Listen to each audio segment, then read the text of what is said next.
This show brought to you by Circle of Seven Productions, www.cosproductions.com. Please be sure to subscribe and welcome to our circle.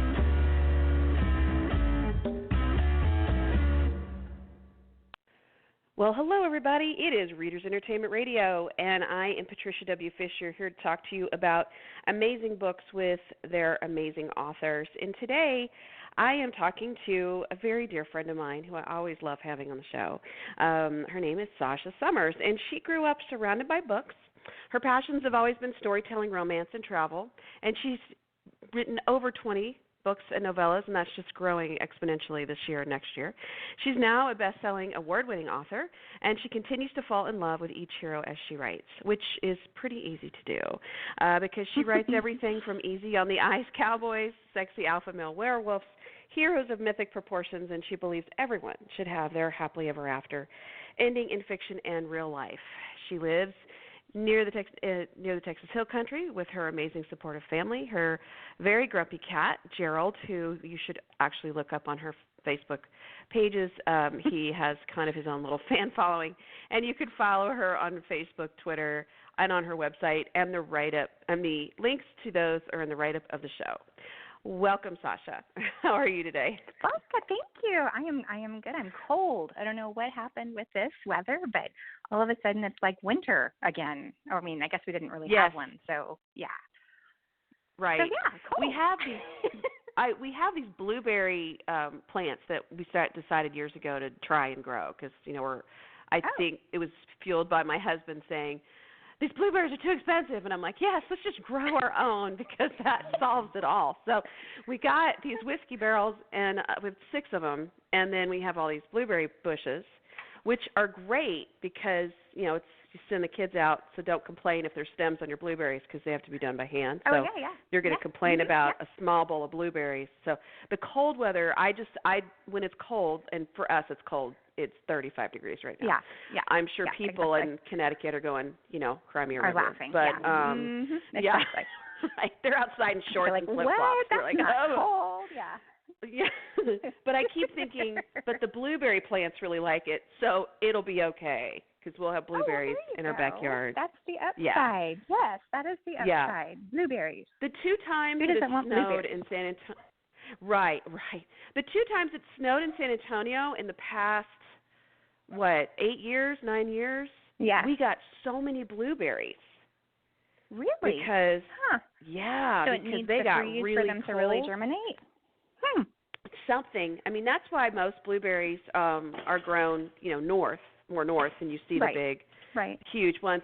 And it's also interesting because a lot of, in San Antonio, we obviously have a lot of people from Central America, and I would say, what's the word for this, for blueberries, because I was trying to teach our kids both English and Spanish, the produce section, as you do when you're a stay-at-home mom and just trying to find some sort of conversation with anyone who will talk to you.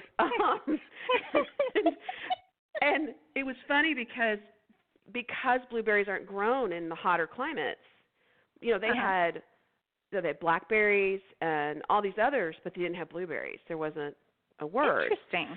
I had no idea. And what's interesting, too, is if you look at the container, we're totally distracted about blueberries. You look at the container, and it'll say, blueberries, and then product of Chile, when it's off season, right? It'll say product of Chile. Right. But then it's in French. So I don't. That's hysterical. There's a mystery there. It's called a bluette, and it's like, no, that's French. It's like, what's going on? So the people at HEB, it's our grocery store here at San Antonio, and I'd walk in and they'd look at me and just be like, God, you're going to confuse every Spanish speaker in this town because nobody has a word for blueberries. I'm so sorry. I was looking it up, everyone's like, well, So finally I kept coming in, and then one of the cashiers had actually written it down, the term they were using, and saved it until I came through the line. And it was so nice. And, of course, now it's been years and I've forgotten. And now it's actually all in the bags now. I don't, Oh, but see, but my then gosh, I that asked. is so funny. You changed their marketing But I forever. I did, and it's bad is it was dependent on who you asked. Because sometimes Right. like you go to different parts of the country and the same thing is like 6 different things. Yeah. So yeah. if you say a Coke here, yeah. right, it's a Yeah, it's a soda Coke. or a Right. pop or Right. Here Right. it's a Coke. What Right. kind do you want? Sprite. Yeah. Right. Exactly. So yeah, exactly. it's all those moments, Oh all my those fun gosh, moments. That's amazing. Yeah. That is amazing. So yes, that's all from the cold weather conversation there. Yes. It's fun. And the blueberries. Obviously, well, you're going to have to share your blueberries, obviously. Oh well, of course. I feel like I haven't talked to you in forever. It's been like 24 hours. I know. For anyone wondering, Sasha and I live like 3 miles from each other. So, but we actually ended up meeting because of our local writers group. Yes, exactly. Yeah. Yeah, I had just moved here from Dallas, and you were one of the first friendly faces that I met when I came here. It was awesome. Yay. Oh, it was fun. Yay. And it was cool. It was, it was even better to find out that, you live so close. It's like, yay, someone I can talk to about, writing imaginary people. And she gets it. She totally gets it. Yes, but there is no judgment because I know those people too. Yes. Mm-hmm. Yes. And, we've all talked about it before, but I mean, when you first thought about writing, was the first thing you did was go to a writers group, or had you gone to one? I mean, what was your journey to get to your writers group? Well, let's see. The first time I started to write something, I actually wrote the whole story, and then there was a woman. She writes historical Scottish romance. Her name is Diana Cosby. And she actually happened to be on a little local magazine up where we were living at the time, which is north of Dallas. And it was all about, her writing process and the things that had helped her grow, and just really magnanimous article. So being the novice that I was, I emailed her and I was like, oh my gosh, I just read your article and you're just so inspiring. I finished my first book and blah, blah, blah. And she literally was like, well, I have a meeting this weekend. Come with me. And I wrote to Sarah with Diana Cosby because she was just this kind of amazing, well, of course, let me show you how to do this. And so we were friends, or still friends online, until she relocated up north. But just walking into that room, I will never forget it as long as I live. The first era meeting I went to, walking in there and meeting all of these, Lorraine Heath, and they had some big names at the time. It was Liliana Hart, before she was Liliana Hart, was there. Jay Wells, Elizabeth Essex, some people that I had read without realizing were just normal people, Right. And it was just, everything kind of clicked, and I no longer felt like there was something wrong with me for having voices in my head. And I went every month after that. I joined pretty quickly and got into a critique group, and wrote my first 2 books within 6 months because it was just like, once you have that kind of affirmation that, yes, this is a real thing, and yes, you can do it. It just kind of, I guess, really infiltrated the bloodstream, and there was no going back. So, right. Well, I mean, that validation is huge. I think that you realize that there are plenty of other people around that make up stuff and do well with it. Right. Or even it's just like you're saying, it's the voices in your head, and it's you need that sometimes to know what's going on. So definitely. So tell me, and you've I got. think Go ahead. Okay, but one of the things that a lot of people talk about is how do you go from I love reading, I love this, I'm going to start writing, and now I'm going to for sure write a book. And then actually the catalyst to start really writing it. Like, I'm really going to write this. Right. What was that catalyst? Honestly, I think it was going to critique group because I've worked with a variety of people.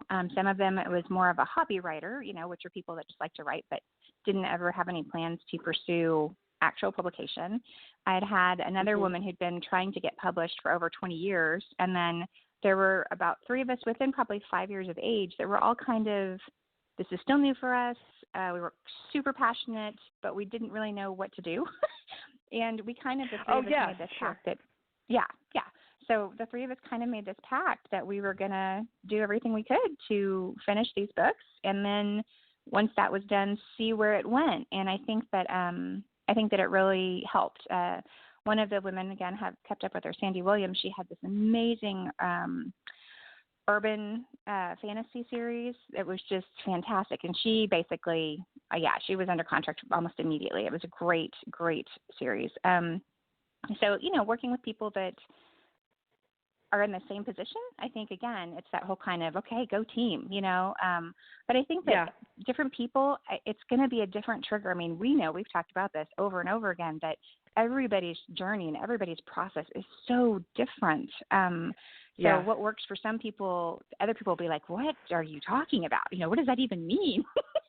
So but for me, having a group of people that always understood the process or the passion for it, if not the process, has always been so important to me, Yeah, and I think, too, it's also important when you get people in that field and you have we've all seen it, where people say, oh, okay, well, that's really a good start, and the person's looking at you like, well, no, that's it, and you right. No, it's not.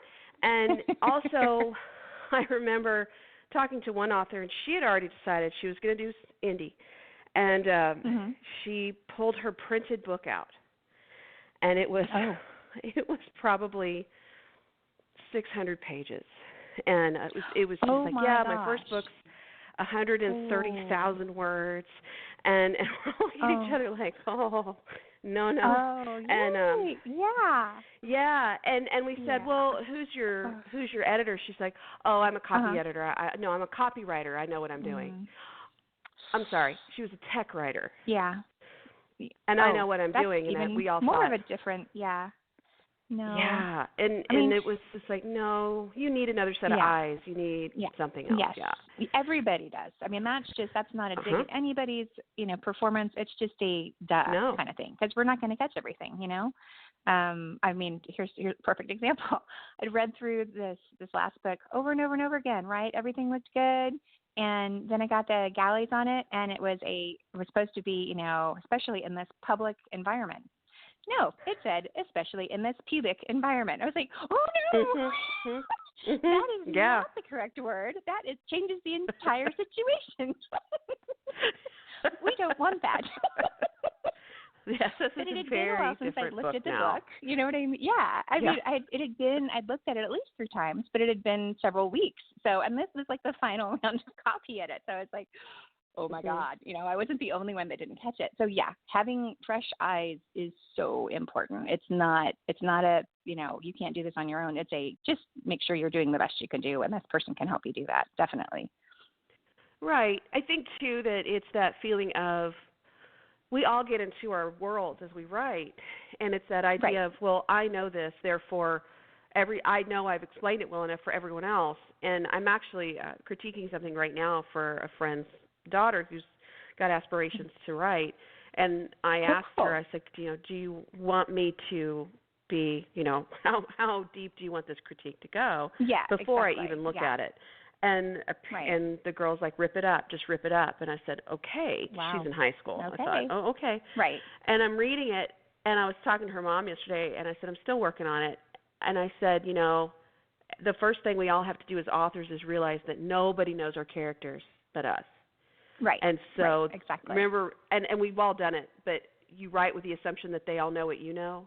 So you're explaining, you're doing something, and everyone's going, what do you mean? He's got a scalpel. What? Or she's, why is she on a rocket? I don't understand. And like, well, she's an astronaut. Right. Like, oh, well, that would be helpful. Yeah. Just put in a word or two that shows yes. Mm-hmm. Yeah, totally. Mhm. Yeah.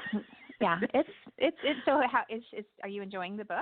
I mean, good for her. That's super young to start doing something. It's a you short know what I mean? story. Yeah, it's a short. Okay. Yeah, and I see a lot of promise, and just the fact that she's saying, rip it up. I'm like, okay, well, this person's going to do well. That's a sign that they are open to criticism. Yeah. Mhm.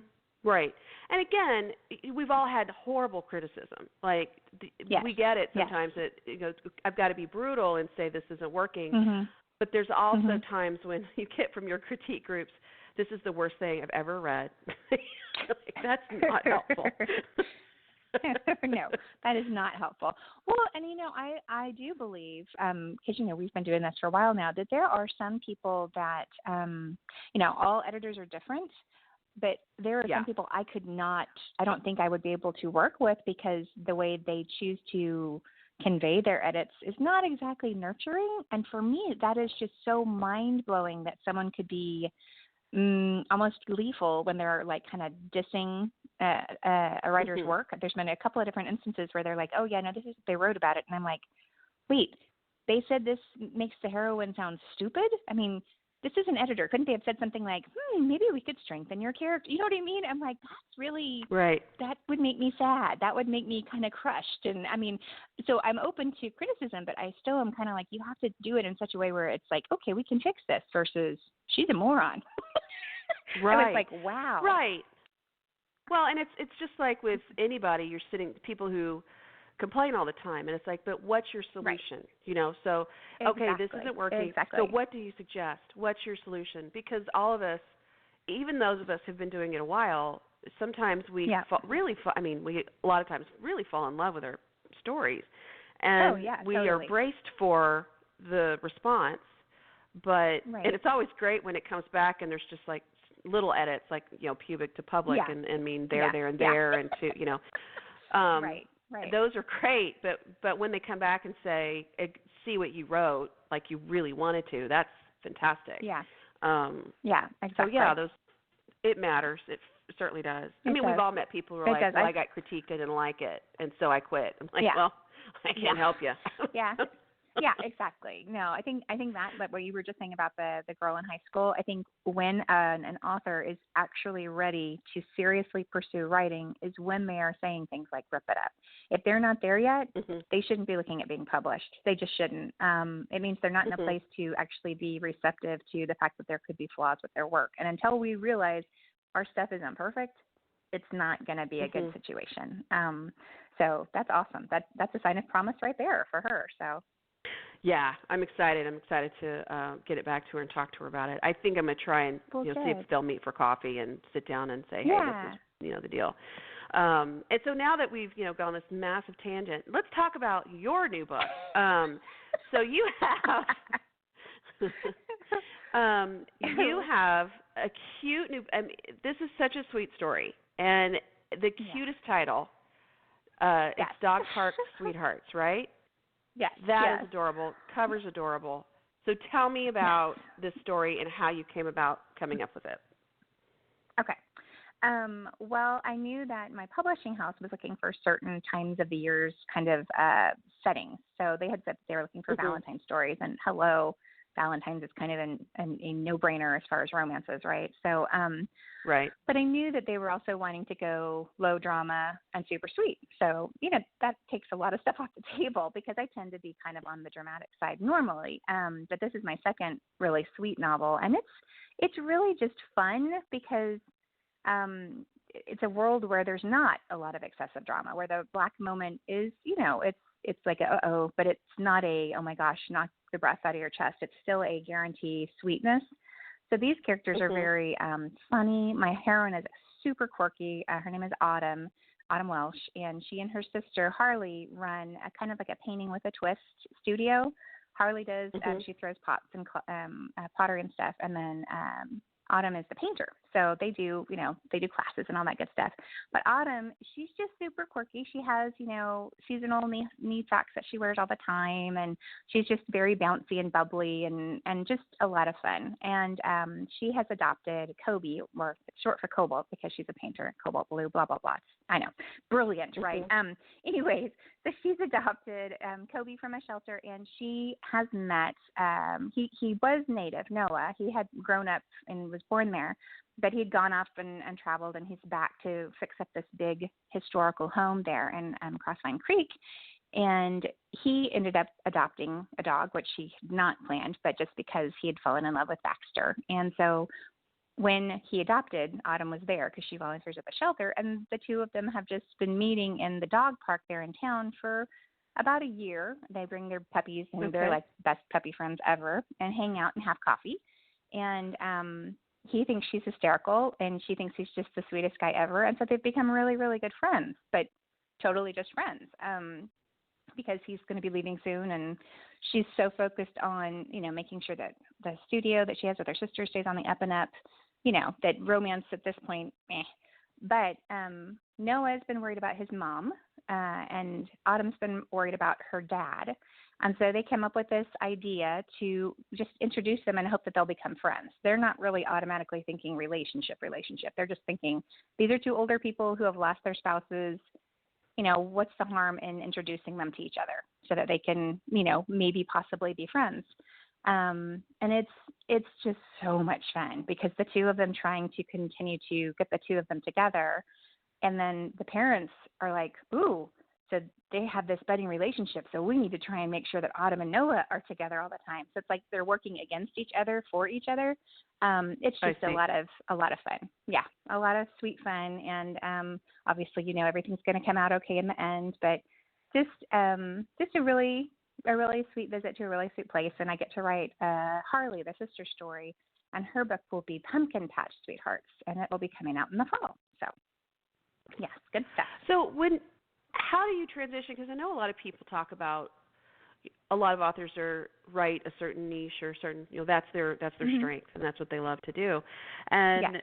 you have written different genres. So you've written YA, you've done paranormal, you've done Mm-hmm. contemporary Mm-hmm. romance, and now within the contemporary romance under that umbrella, you're writing sweet, and let's just call it spicy or saucy. Yeah. When you are plotting a sweet book or sweeter side book, how you plot Mm-hmm. that differently than the saucy, because you don't have the saucy bits to put in there. Right. How do you Right. you plan that out? Well, I think you're just more, for me, a lot of it is about body language and tension. So where with the saucier books, obviously, you're going to put in a more intense kind of visceral reaction. With the sweeter books, Mm-hmm. it's just about a emotional reaction. And I mean, you still have the tingles by all means. You want that kind of, but it's not at the quite aggressive, if you will, for lack of a better word, or intense level Okay. that you would for the sweet. The sweet to me is always motivated by the smile or the accidental hand touch or just the look. There's this earnestness with it that with the other, you're definitely going to go where it's not closed doors. So, but yeah, no, with my sweets, I mean, I think it's like maybe a couple of kisses. It is very sweet because I just wanted it to be on this kind of quirky, fun interactions between my characters. But it is different. I mean, it is different. And I do think that I've been really lucky to be able to write in different genres, even though it makes branding difficult. Because, Sure. a lot of times it's my publisher that will come to me and say, hey, this is a hole that we're trying to fill. Would you be willing to do that? And so that's been kind of a cool challenge, because it's stuff that I might not have thought of doing on my own. And then I end up falling in love with the characters in the series, and I feel very blessed that I've had that opportunity, to expand my writing world. Well, sure, and having your publisher approach you and say, "Hey, I think you can handle this, and I think we'd like for you to do this," and that's a big deal. Yeah. It's great. It's also kind of good for the ego. Just a little, and speaking of that, you're kind of busy this year. Yeah, because you got a lot of projects. Not complaining. Yeah. I do. No. Yes. Yeah. Right. So you have your Dog Park Sweethearts yesterday. Yes. No, 2 days ago. Yes. And then you have a very 180 book coming out at the end of next month, and that's Jace, and that's the first of your new country music series coming out. Yes. Yeah. And I'm super excited. I've just started to get some reviews. Publishers Weekly reviewed it, and it looks like people are going to be super receptive. And I was worried because, not everybody will read country music romance, but and it's super high drama, super high, Dallas meets Nashville kind of intense, big family saga, and so much fun to write. And these characters, I just feel like I know them. I mean, truly know them on it because I've had to go really deep. This is, again, like you said, 180.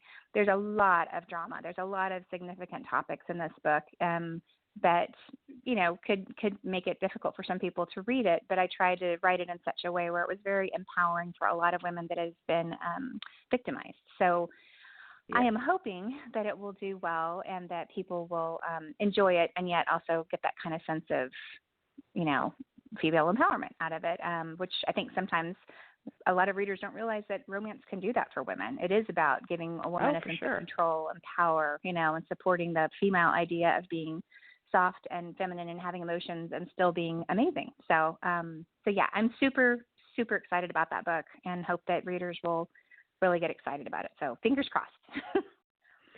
Yes. And then you have, another question I wanted to ask along that vein is, do you write one book at a time? Or do you hop around to? Okay. Yeah, I used to be able to hop around, and now I don't because my deadlines are so tight that it would be like going to a different planet, if that makes sense. So I have to stay on that one planet, and I have to make sure that I have done everything that I need to do before I can start the other one. It's just because there's such most of my books are series, so it would be very hard to keep up if I was bouncing all over the place. So at this point, I am down to doing one at a time, just for my own sanity. So yeah. Do you plot out if it's a series? So you've got the Dog Park Sweethearts, and then you've got Pumpkin Patch Sweethearts. Do you plot out the series for this? I mean, do you have those those strings you want to pull all the way through? Do you have that already set up as you're writing the first book, or does it develop as you go? I think I've always kind of had a basic idea of what I want to happen. Like I definitely already know in my head who Harley's going to end up with, and I already have.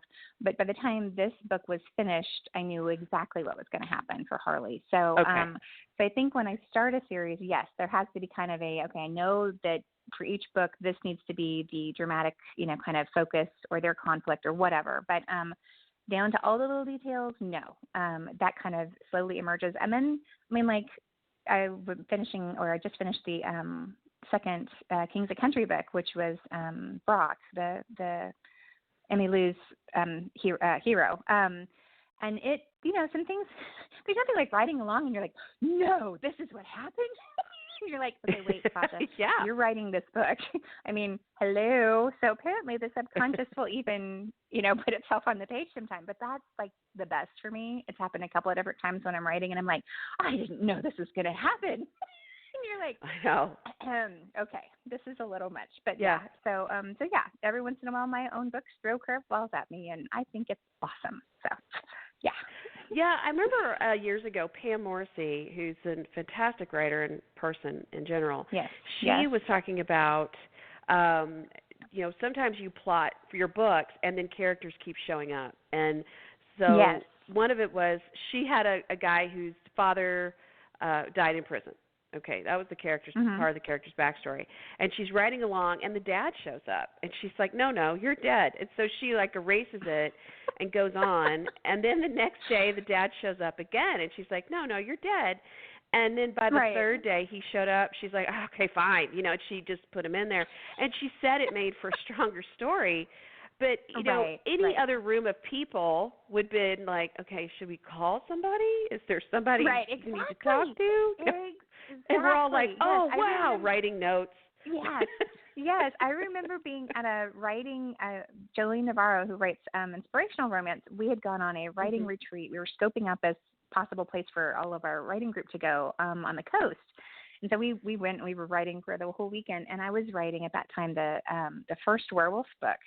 And I was writing this scene, and I remember it was something that I didn't know was going to happen. So I wrote it, and I was like, freaking out. And Jolene looked at me, and she's like, what? And I was like, the body is gone. The body is gone. And she's like, Sasha? And I'm like, oh, okay. I didn't know that was going to happen. And her face, she just started laughing. And I was like, okay, I'm sorry. It was really exciting. But it happens. It does. Yes. It does.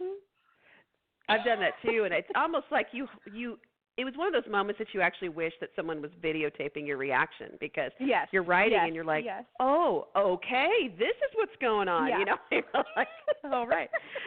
And, Like, yeah, you could it's be in funny, there. and I'm sure Yeah. people, I'm sure people are thinking, but it's your story. I'm like, yes, I know, but sometimes it kind of writes itself. Yeah. The logical avenue to take. Yeah. Yeah. Exactly. Like a toddler. Exactly. Yeah. No, it is. It's awesome. And I think sometimes, I don't know if this is for you, but for me, if I get kind of stuck, the best thing I can do, even when I'm on deadline, is to like walk away, because I can sit there and stare and stare and stare and angst and just like give myself a headache over like, this isn't working. And if I will just literally turn off the computer, go outside, go to the grocery store, anything for just a little bit of time, it gives you that clarity to go back in with a fresh perspective.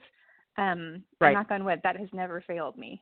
Sometimes I need a little bit of a longer break than I would like, but you have to refill that well, because unfortunately you don't want to end up with flat pages or an unsatisfactory book. That's the worst thing, right? So yeah. Oh yeah. I mean, there's times I'm sitting there thinking, all I feel like I'm writing is, she said this, he said that. Yeah.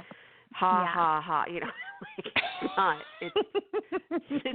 It's more dull than a series of texts. You know, it's just like, this is not going anywhere. Yeah. Oh, that's awesome. So not fun. So you've got your Kings of Country series. That first book comes out next month, and then you have the Dog Park Sweethearts, and the second book for that comes out in October or September. Then your next release after the 31st of March. I mean, I'm saying all this because, one, I love you dearly, but oh my gosh, you're insane, because you have just an intense writing schedule this year, which is what we all strived for, right? We all push. Right, exactly. We want the moment to complain that we have too many deadlines. That's the moment we want to say. Yes, that is. That we're crazy. So you've got you've got your next book. Just walk us through your year, because you will not believe this year. So books that are coming out this year, I have the Dog Park Sweethearts was out, and then I will have the first Kings of Country. And then I have my first book with Entangled. It's going to be mass market paperback. I'm super excited about it. It's called Accidentally Family. And it's much more along the lines of Jace as far as a layered family saga. I feel very honored that they're kind of trying to, use Robin Carr and Susan Mallory as a comparison. I'm like, oh my gosh, that makes me nervous, but I will take it. Thank you very much. And then I have the third Dragers book, which is a cowboy family. It should be out in the middle of the summer. And then I will have Pumpkin Patch Sweethearts in the fall. So I have 5 books out this year and probably about the same next year. And the ones that are coming out next year is what I'm writing right now. So, so it's, you saw my writing schedule. It's intense. So not a lot of time to take those needed breaks and walks when, but, I cannot complain. I'm so happy and excited, and hope that readers will be happy and excited with the books that are coming out. So, yes. So what have you've written paranormal, you've written YA, you've written contemporary, different types. Is there something that you haven't written yet that you want to write? No. I mean, I actually miss writing paranormal because I really have enjoyed it. I had, the Greek mythology series and then the werewolf series. And then I actually wrote this space, kind of a space Western novella that I loved. And I would love to visit that set of characters again. And I would love to go back. I have a couple of other Greek books that I'd like to finish, but they have to wait, unfortunately. There's no way this year that I could fit them in. And I want to make sure that everything I put out, I've given the attention that it needs and deserves. And I don't want to shortchange any characters. So, but eventually I would like to get back there. And then I do have the YA that I wrote, the one YA that I wrote. I have half of that written, and I really want to finish it because those fans, YA fans, are amazing. And I still have some of them contacting me wanting to know what happened. So I need to do that. I feel like, when you form a relationship with people and they're looking forward to something, you have to honor that, contract. And I love these characters. I need to let everyone know this is what's going on. Again, it's just a matter of time and, me getting some sleep. At some Sleep. point, so. Whatever. Yeah, you're sleep. so lazy. Sleep. Yes. Well, I mean, but you're right, because it's one of those things when you're creating this world and you're creating these characters, and you love them dearly, or you should, even if they're awful people, you love the characters. Right. And then it's amazing to have readers write to you and say, okay, but what about this character, and what about this one? So it's weird. It's weird, and it's wonderful at the same time. Yeah. Yeah, definitely. Has there been a character that people, I mean, your YA fans, yes. Was there a character that you've been approached about that you had no plans to write about? Well, yes. Everyone, again, I think that there's just very vocal groups of fans, and paranormal is another group. And the villain in my Greek series is Poseidon. And if I see one more review where they're like, he has to get his comeuppance. I mean, they hate him probably more than I ever could. So it's like this demand for justice because of all the horrible things he's done. They really, really, really want me to make him suffer, which is difficult when you're writing romance. Because if I was ever going to write a book, I would have to find a way to redeem him in order for it to really, be his story. Yes, I have figured out how to do it, and it's going to be horrible. But as some people think, Medusa was kind of a tragic ending to me. It was satisfactory because, hello, it's Medusa. But and his would probably have to be along the lines of that in order for it to really be what it needs to be. So that's going to take a lot of digging deep and probably a lot of crying, and that will be the last book in that series. So as much as I know it needs to be done because I'm with them, he needs to get his comeuppance. It's going to be a hard book to write. So that's on the back burner. But when people ask, I'm like, yes, it's coming. He's coming, and I have the cover, and oh my gosh, it's beautiful. It is absolutely exquisite. Yeah, but it's just sitting there waiting. We're in a holding pattern. Yep. Staring at me, waiting. It's like, do you ever feel like you have all your characters in your head from different books, and they're all just kind of sitting there, like looking at their watches, going, "Really? Anytime now? Hello, I've been sitting here waiting for my turn." Okay, good. I always thought that would be a really good. Yeah, I always thought that'd be a really good TV series. In the sense of, did you ever, like the old Carol Burnett, did you ever see it when like Harvey Korman would be the writer and it would be going off in his head? I mean, that would be, to me, kind of a fun thing to have. Yeah. I should pitch Netflix. Totally. Yeah, just inside. You should totally do it. Pitch it, women. Pitch it.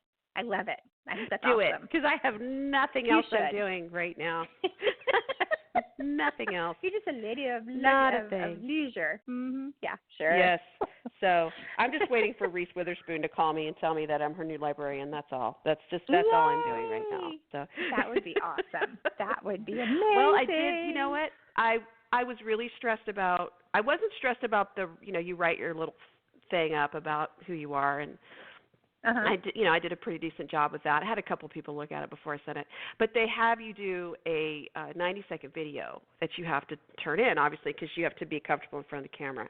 And I've done the TV segment for San Antonio Living for 5 years now, so it's not that I'm uncomfortable. But my office is not really set up to do, or where I would record is not really set up to do it because it's just an overhead light. And so I'm trying to figure out how to position stuff and it doesn't glare on the front of the back. So you're like upside down in your closet. Pretty much. Here I am, amongst my, pretty clothes, my T-shirts, all my T-shirts. So I don't know. We'll see. No, I hear you. I mean, we were talking about writing spaces yesterday. Yeah, we were. And it's one of those things. It's like, well, I sent in what I sent in, and if something happens, great. But nothing would happen if I sent nothing. Exactly. And exactly. I think that's the big plunge that we all had to take at some point as a writer. Is, well, I could sit here and write this and put it in a journal and put it on my bed, or I could take it somewhere and take the leap and make something happen. No.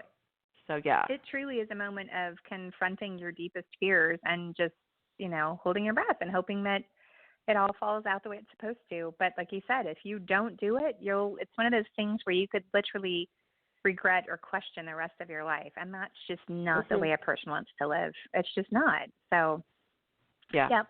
If you're going to fail epically. That's the way I look at it. That's right. Fall flat on your face and do it. That's right. That's right. Mm-hmm. So tell me, in all this craziness that you are writing, you obviously have to give yourself downtime mentally to breathe. What are you reading? Goodness, let's see. I just finished Such a Fun Age, which actually was a Reese Witherspoon book. Yes.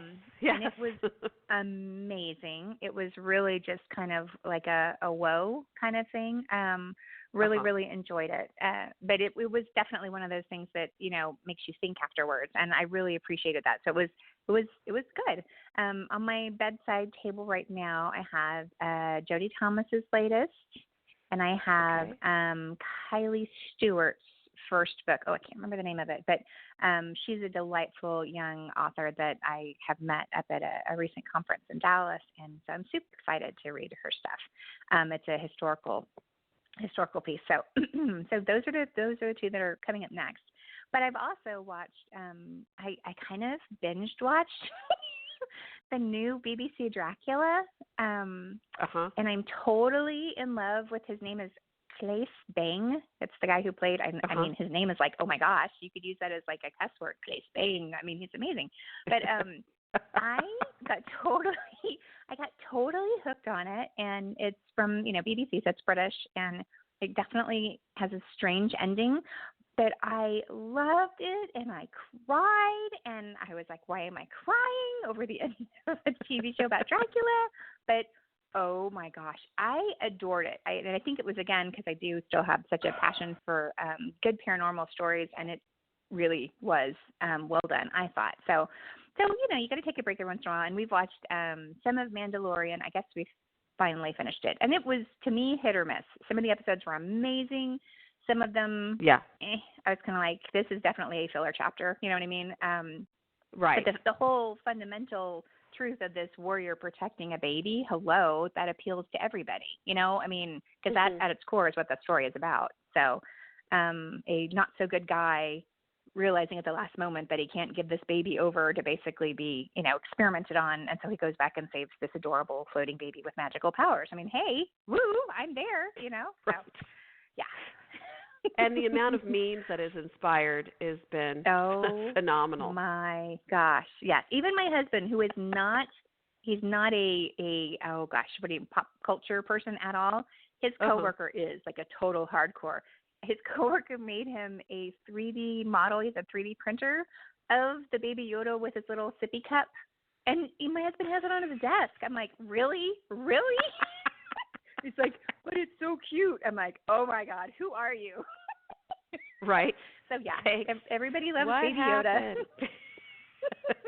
One of the shows we've really gotten Yoda. hooked on. One of the shows we've really gotten hooked on is Sex Education. It's another BBC. Okay. It is honest. It's like my husband and I are watching it thinking, well, this would be actually a really good show for kids to watch. I mean, in the sense of teenagers, even pretty much anybody over the age of legal would. I mean, but right. It's one of those that has a lot of really good talks and discussions. Right. I mean, I think it's great. I'll have to check it out. Yeah. Okay. Yeah, but it's definitely. Thank you for the recommendation. The first 3 minutes. Yeah, in the first 3 minutes, you might want to watch the first episode without your kids in the room. I mean, all your kids are old enough to watch it. I mean, because they're all pretty much adults. My youngest is 17. It's yeah. Right. So it's like, but it might be a little awkward. Just letting you know. So we've been talking. This is Patricia W. Fisher. We've been talking to Sasha Summers. Her newest book, Dog Park Sweethearts, is out now, and her book Jake will be out. The Kings of Country will be out next month. And then you can find her at Twitter, Instagram, and her website, and Facebook, and all of those links are in the write-up of the show. Oh, thank you so much for coming, and I hope I get to see you sometime this year, between all your writing deadlines. Thank you. Yeah. Absolutely. And everybody, absolutely. And anytime, come on back. We love to talk to you again. Okay. Thanks. Keep on reading, This show everybody. brought to you by Circle of Seven Productions. www.cosproductions.com. Please be sure to subscribe and welcome to our circle.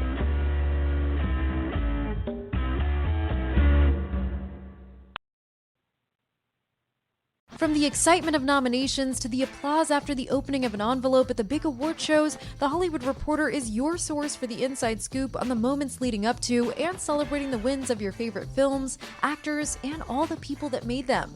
Follow the race at HollywoodReporter.com for predictions, reviews, and voters. Check out the THR Awards Hub for everything you need for award season coverage. Visit THR.com today and subscribe to our newsletters so you don't miss a beat. ET is Ryan Seacrest here. People always say it's good to unwind, but that's easier said than done. The exception, Chumba Casino. They actually make it easier done than said, or at least the same. Chumba Casino is an online social casino with hundreds of casino-style games like slots and blackjack. Play for fun. Play for free for your chance to redeem some serious prizes. Sign up now and collect your free welcome bonus at ChumbaCasino.com. Sponsored by Chumba Casino. No purchase necessary. VGW Group. Void where prohibited by law. 18 plus terms and conditions apply.